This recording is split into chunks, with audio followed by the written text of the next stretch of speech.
naman po tayo dito sa mga diskaya. Gangster, you know, we do that better than anybody. I bet you got it twisted, you don't know who to trust. So many player hating niggas trying to sound like us. Say they ready for the front, but I don't think they know it. Straight to the depths of hell is where them cowards going. Well, all you still down, nigga, holler when you see me. And let these devils dissolve for the day they finally free me. I got a caravan of niggas every time we ride. Hitting motherfuckers up when we pass by. Until I die, live the life of a boss player. Cause even when I'm high, fuck with me and get crossed later. Susunod natin topic. Ito pong pag-serve ng arrest warrant, sa diskaya po. Okay? Dahil alam naman natin mga kababayan na itong diskaya ay isa sa mga naging sangkap po, no, ng mga Duterte or Duterte Black at ng iba't ibang sangay ng politiko na nakikipagsabuatan para po sa para po sa kanilang sariling interest, no, na makapagnakaw. Okay? Natin,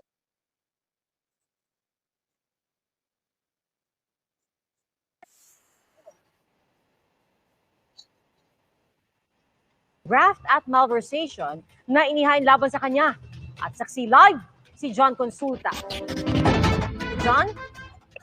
Yes, Pia, sa mga sandaling ito, nandito tayo ngayon sa gusali ng National Bureau of Investigation at ang tangkuhan natin ito ay live ngayon na nakikita natin na ginagawa ngayon itong fingerprint kay Sara Diskaya matapos siyang isilbi ng National Bureau of Investigation Organized and International Crime Division ang warrant of arrest. At kabilang nga doon sa warrant of arrest na isinilbi sa kanya ay itong kaso ng malversation of public funds at kabilang pa nga rin dito ang warrant sa graft. Ayon dito kay Director Lido Magno, minabuti nilang isilbi na itong warrant of arrest matapos matanggap ang kopya nito mga pasado alas 7 ng gabi piya. Pero kaninang hapon pa, nakakuha tayo ng mga impormasyon na posibleng lumabas na ang kopya ng warrant sa loob ng araw na ito. At kanin-kanina lamang ay mismong si Pangulong Bongbong Marcos ang nag-anunsyo na lumabas na nga ang warrant. Kaya lahat ay naka-alerto kanina hanggang sa nang tuluyan na nakakuha ng kopya ang mga tauhan ng NBI ay isinili na. So sa mga sandaling ito, Pia, ongoing itong mahabang proseso ng pagkuha ng kanyang fingerprints ng mga tauhan ng NBI at inaasahan na maya-maya lamang at tutuloy na ito susunod mga proseso tulad ng pagkuha sa kanya dahil mula rito sa NBI ay ang ating impormasyon na kalapia ay dadalhin na ito sa detention facility ng National Bureau of Investigation sa Muntinlupa City. So abangan natin kung magtutuloy-tuloy yung ganitong klase ng mga proseso matapos ng isilbi itong warrant of arrest sa negosyanteng si Sara Diskaya, Pia. John, alam na ba natin kung paano yung Ayan mga kababayan, baka sabihin na naman ng mga didilis. Kasi ang sinasabi ng mga didilis ngayon ay dapat daw hindi ang diskaya ang pag-initan. Hindi ko maintindihan sa mga DDS, especially kay Marco Beta, mga kababayan. Kasi lumalabas na attorney ng diskaya rito, si Marco Beta eh. Ang number one defender ng diskaya rito, si Marco Beta. Okay? Si Marco Beta, alam natin yan from the very start ng investigation sa mga diskaya, si Marco Beta po ang number one na tumutuligsa sa pag-iimbestiga or pagpapakulong sa mga diskaya. Diba? Alam natin yan. Legit yan, mga kababayan. Kitang-kita natin kay Marcoleta kung gaano siya kabayas pagdating po sa mga diskaya. Paano po natin nasabing bias? Kitang-kita natin sa hearing kung paano niya pangalagaan ang pangalan ng mga diskaya. Hanggang sa malaman natin na nauugnay pala, di umano ang kanyang asawa dito po, saan po? Sa mga diskaya, kaya pala. Tapos ang palalabasin nila ay masyado daw ginigipit ang mga diskaya. Natural lamang po yan mga kababayan na magipit sila sa sitwasyon. Dahil sila po ay nakipagsabuatan. Yung sinasabi ng mga diskaya rito na hindi galing sa nakaw at dumaan sa tamang proseso yung kanilang pagbibid. Ito nga yung sinasabi natin, paano mo masasabing hindi nakaw yan? Paano mo masasabing legal yan? Yung mga pera na limpak-limpak na salapi na pinambili nyo ng mga sports car, luxury cars, na mga gamit ng mga anak mo, pinapakain nyo sa anak nyo, sa pamilya nyo, lahat yan, luto yan. Kung dumaan sa talagang legal na bidding yan, hindi niluto yan. Di ba mga kababayan? Niluto po. Dahil sa totoo lang mga kababayan, di ba? Sa totoo lang mga kababayan, itong mga DDS, no? Hanggang ano lamang po sila, hanggang ngak-ngak lang sila. Pero pagdating sa mga ganitong klase ng pagpapaliwanag, no? Pagbibigay ng mga, 'di ba? Ng mga ganitong impormasyon, pagbibigay ng mga ganitong klase ng mga tinatalakay, mahina po sila. Mahilig lamang po silang magbintang. Pero ito, nakakulong na. Ang diskaya nyo, bakit nyo pa pinoprotektahan mga didilis? Yun ang hindi namin maintindihan ng sambayan ng Pilipino mga loyalista Hindi namin maintindihan, bakit nyo pa rin dinidepensahan? Kung si Martin Romualdez nga kino-call out namin dito di ba sabi ng mga didilis, bakit hindi nyo matuligsa si Martin Romualdez? Bakit hindi nyo ma-call out si Martin Romualdez? Mga ungas. Ilang beses na po namin kinontent at sinabihan dito na lumantad na siya. Diba? Bakit hindi makasuhan ng DOJ? Bakit kailangan ng ICI ang mag-push pa sa DOJ para kasuhan si Martin Romualdez? Gayon na meron ng authority ang DOJ, no? Na panagutin si Martin dahil sinabi na po ng ating mahal na Pangulo.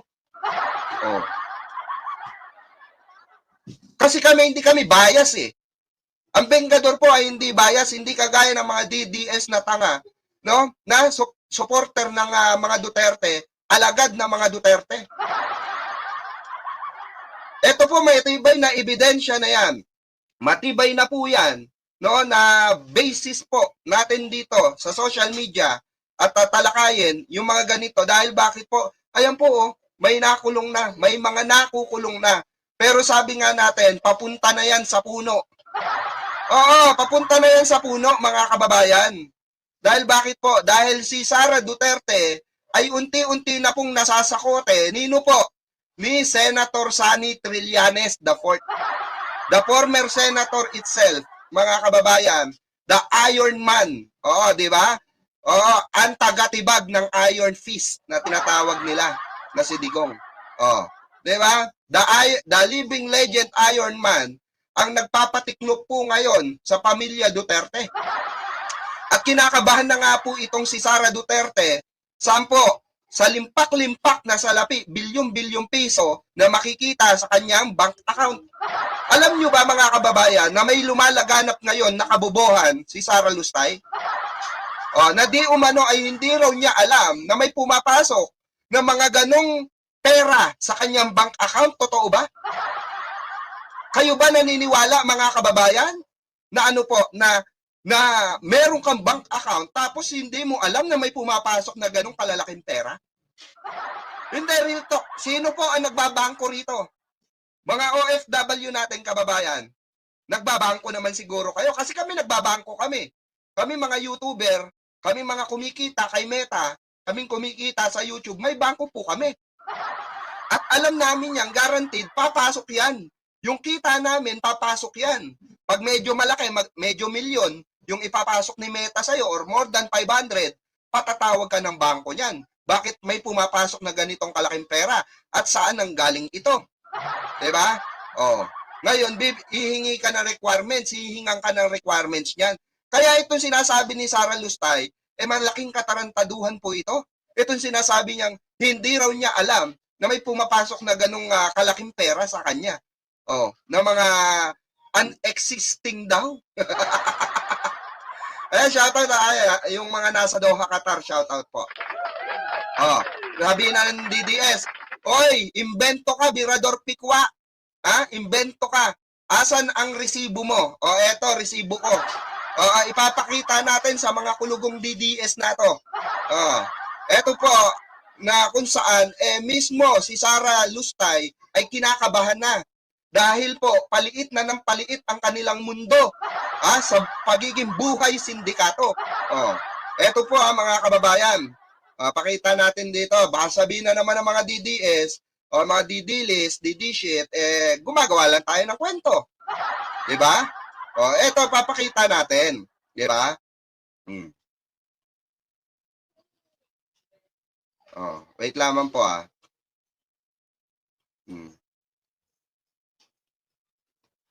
ito ha. Play natin. Actually, yung listahan ng bank account na yan, bank accounts, madami yan, di ba? Noong, kasi 2016 na nilabas. So, hanggang ngayon, may file ako niyan. Kasi nung lumabas yan, isa-isa ko pinuntahan lahat ng bangko. At tinanong ko sila isa-isa sa mga nakapangalan sa akin at yung mga accounts.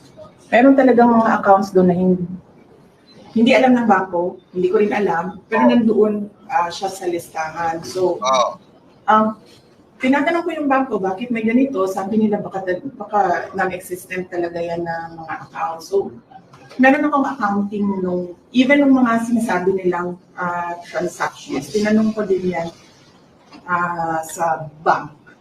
Actually, yung listahan ng bank account na yan. Ayan mga kababayan. Malinaw na malinaw, narinig natin sa bunganga, ni Lustay mga kababayan. Rinig natin na kung saan, hindi daw niya alam na may mga ganitong klase ng bank account at mga pera na pumapasok daw doon sa bank account. Tinanong daw niya yung bangko, kayo ba maniniwala sa ganitong klase ng alibay? Alam niyo maniniwala dyan? Bobo at tanga ng mga didiris. Oo, paniniwalain nila yung sarili nila na totoo yung sinasabi ni Sara Lustay, ni Buday, mga kababayan. Bakit po? Idol nila Bulag na sila sa katotohanan Idol po nila, yung mga kulangot na yan. Oo, yung mga budol queen, budol king, ng budget, para sa taong bayan. Imagine niyo, sasagutin tayo ng gano'n na alibay.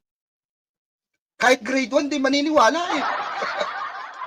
Imagine niyo, sa Senado, or sa mismong, judge, sasabihin niya yon sa harapan ng judge. Kahit siguro judge, mapipikon sa kanya. Katarantaduan. Dahil lahat tayo may access tayo sa mga bangko, bank account na existing sa atin. Di ba? Kaya siguraduhin nyo, no? Itong mga taong ito ay malapit na. Malapit na po. Malapit ng makulong. Malapit ng masakote. Ni Senator Sonny Trillanes at ng DOJ. Baonin naman. Babangil sa ibabagam animal. Ayop ka. Matakiw! Sabi nga sa Panggalatok. Sabi nga sa Pangasinense, di ba? Matakiw! Matakiw si animal. Gunggunam, ayop. Di ba? Tapos sasabihin nitong mga ito, literally, wala daw kinalaman. Ang mga Duterte, malinis daw, ginagawan lang daw ng issue. Eto na mismo si Sara Duterte na ang umamin, mga kababayan. Si Sara Duterte na po umamin. Hindi raw niya alam yung mga pumapasok. Kalokohan, di ba? So parang umaamin na rin siya rito na merong pumapasok sa bank account niya pero hindi niya alam na yung mga pera na yon saan galing. Kapani-paniwala ba yung niya, alibay niya, mga kababayan? Kahit sino hindi po maniniwala. Kahit ikaw na nanonood ngayon. Kaya nga di ba? Kalokohan po yan. Hindi mo alam na may bank account ka. Ano yan, magic? O kininam, no? Sabi nyo, o kininam. Huwag kami, iba na lang. Baoni na maayop, no? Iba na lang lokohin nyo. Huwag kami gaguhin nyo. Yung mga didilis, yung mga yung mga tawag dito, yung mga didishit, yan maloloko nyo. Pero kami, na mga gising na sambayan ng Pilipino, na nagpapatuloy labanan ng korupsyon, kami ay hindi nyo kami maiisahan. Napakalaking kalokohan po niyan, ulitin natin. Napakalaking kalokohan po niyan. Okay? Yung sasabihin nila na hindi niya alam na merong mga pera na pumapasok sa bank account na yan. Oh, kasi nahuli na siya ni Senator Trillanes eh. Bubuksan na po yung bank account na yan. Okay? Sa makatuwid, mga kababayan ko, no, nalalapit na ang wakas. Oo, nalalapit na ang wakas na mga Duterte. Dahil kanino po? Dahil kay Trillanes. Oh. Ha? At yan po, yung mga bank account na yan ay naipasa na po sa DOJ. Yan din po ay tatalakayan sa impeachment na isasampa sa darating na ano po, na Pebrero. Kaya, ayan o, agbagtit ka, Sara. Di ba? Ginagawa tayong bungol eh. Ginagawa tayong sintu-sintu nitong, ginagawa tayong pitus. Di ba? Akala niya makakalusot siya, mga kababayan. Oh. Kung ikaw, sa tingin mo makakalusot ka, pues hindi. Oh, tapos sasabihin ng mga DDS, bakit nakatuon kayo kay Sara Duterte? Bakit nakatuon kayo sa next president namin? Oh. Wala kayong magagawa. Sangkot yan sa anomalya eh. Oh. Merong mga matitibay na ebidensyang nakalap na matibay na ebidensya laban sa kanya. Kaya hindi po natin maikakailayan. Oh. Kaya nga itong mga nakukulong ngayon, no? Kagaya nitong mga kutong lupang tampalasan na ito. Ito po. Dahil nahuli na rin po itong sa St. Timothy Construction. Okay? Arrested na rin po. Oh, eto panoorin natin ha. Baka sabihin na naman ng mga DDS, puro kadaldal, birador, pikwa. Asa na naman ang ebidensya mo? Eto mga ungas, ha? Mga ungas ng mga DDS na walang alam kung hindi magpalaganap ng fake news. Oh. Eto ha. Ipapakita namin sa inyo na katunayan na kumikilos ang gobyernong ito para linisin yung mga kalat. Oo, kagaya nila Lustay. Kagaya nila ng mga idol nyun Duterte. Hindi ko alam bakit kailangan nyo mag-idolize na mga ganitong klase ng tao. Oo. Wala naman na bago sa buhay nyo. Diba? Pero sa kanila, ang dami, nagamit nila kayo. Pesting yawa ka, mga Duterte. Sabi ni Kuya Bay, nagagalit, nigagalit nyo kami. Diba mga bengador? Eto pakinggan natin ito. Ito pong pagkaka-aresto dito sa St. Timothy Construction Corporation. Yung pinakang-boss. Mga kapamilya, saktong 1:18 AM po ng Biyernes, December 19, 2025, ay naipasok na po dito po sa custodial facility ng Pasig City Police Station Headquarters si Roma Rimando. Siya po ang presidente ng St. Timothy Construction Corporation. Presidente ng St. Timothy, Tapos sasabihin nyo na naman, asan na nagawa ng Pangulo nyong bangag? Hanggang dyan lang kayo eh. Pero meron kaming facts na napapakita sa inyo dito mga kababayan. Meron tayong pansupalpal. Meron tayong pangsaksak sa mga bunganga ng mga DD shit. Dahil bakit po may mga ebidensya tayo eh. Di ba? Meron po tayong pinapakita sa kanila matibay na mga ebidensya. Ayan o. Bit-bit ng pulis. Bit-bit po ng pulis. Ikukulong na. Tapos sasabihin nila wala nagagawa ang ating presidente. Kamusta naman si Lustay? Hindi. Any one of you na mga Duterte supporter na naandito. Comment down below. Pusang gala, ano nagawa ni Sara Duterte sa loob ng 5 taon? Sa loob ng 4 na taon. Ano pong nagawa niyan? Mag-travel tour? Maggawa ng overpricing? Bumili ng putarages na BMW motor? Na worth 1.3 million isang motor? Sige nga, paki-explain. Paki-explain. Kaya nga sabi ko nga wala nakikipag-debate sa atin na kahit isang DDS. Sa mga personal, pagka may mga nakikipag-debate sa akin na DDS, sinasabi ko lang, paki-explain itong inaudit ng COA.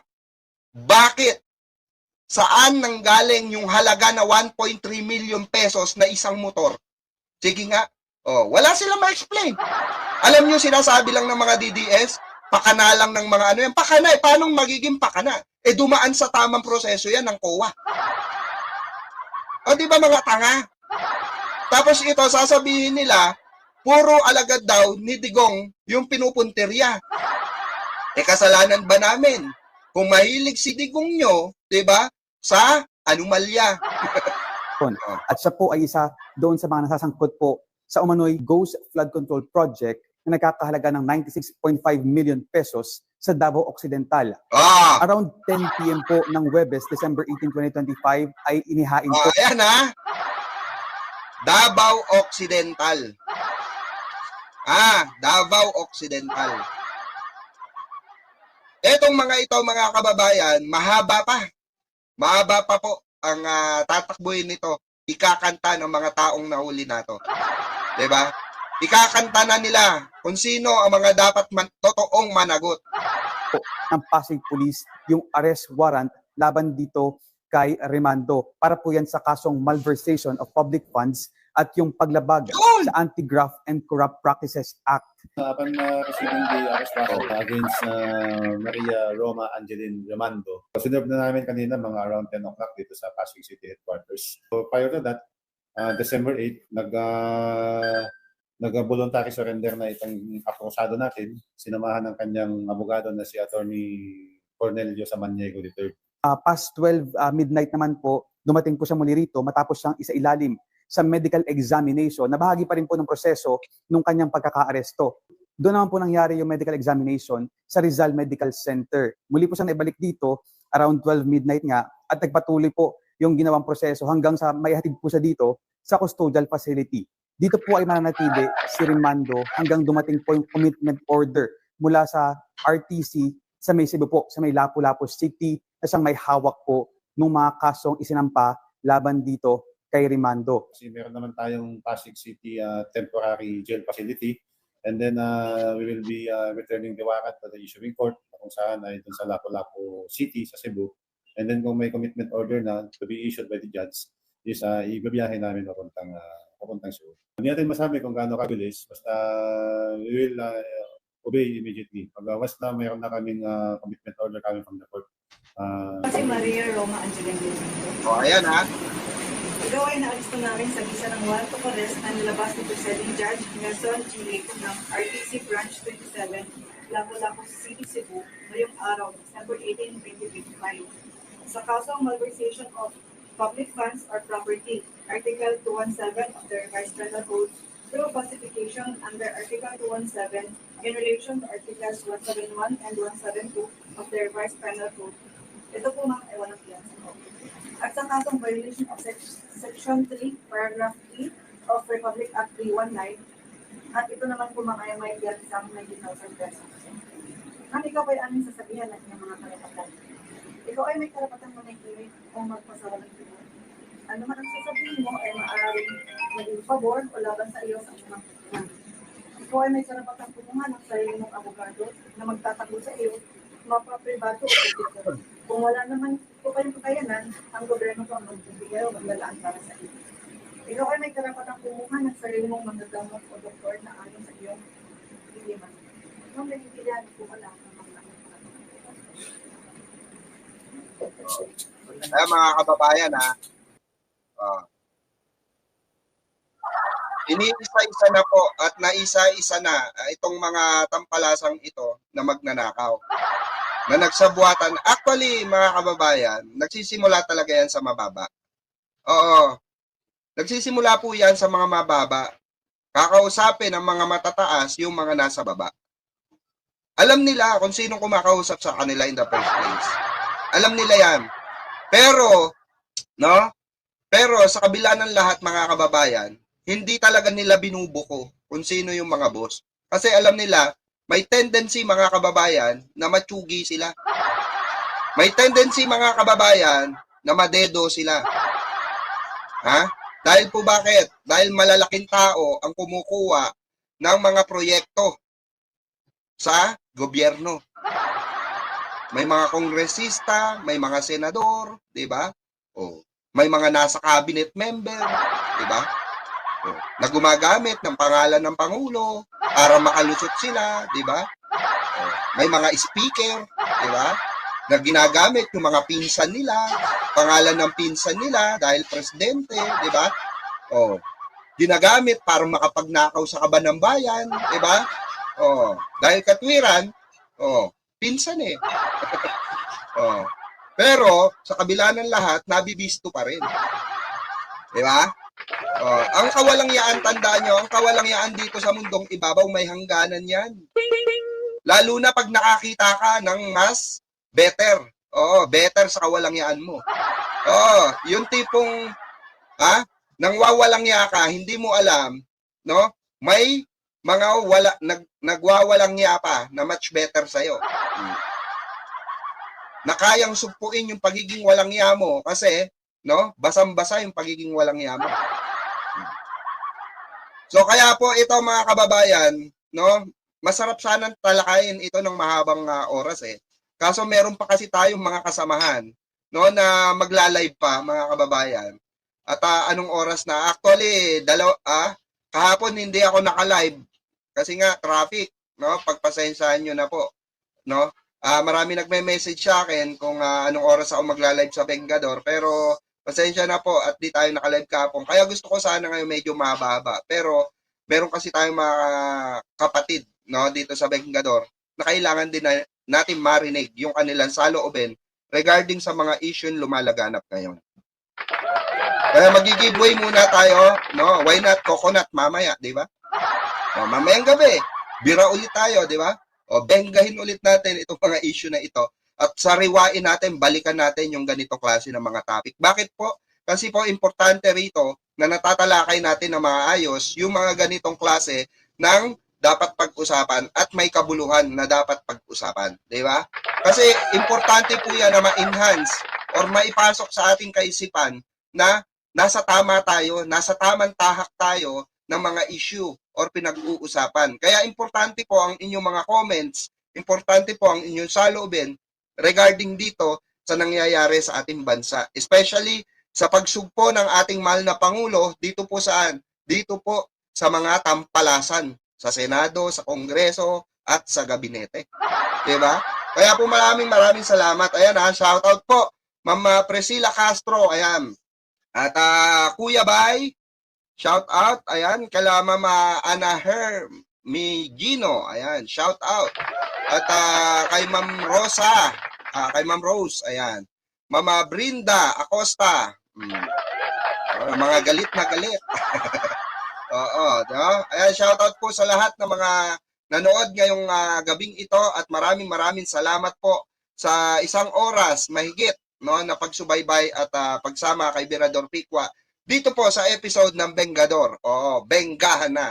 Maraming salamat. Magkita-kita po tayong muli for another video, for another episode. Once again, ito po ang inyong lingkod, Birador Pikwa at your service. Gangster, you know, we do that better than anybody. I bet you got it twisted, you don't know who to trust. So many player hating niggas trying to sound like us. Say they ready for the front, but I don't think they know it. Straight to the depths of hell is where them cowards going. Well, all you still down, nigga, holler when you see me. And let these devils dissolve for the day they finally free me. I got a caravan of niggas every time we ride. Hitting motherfuckers up when we pass by. Until I die, live the life of a boss player. Cause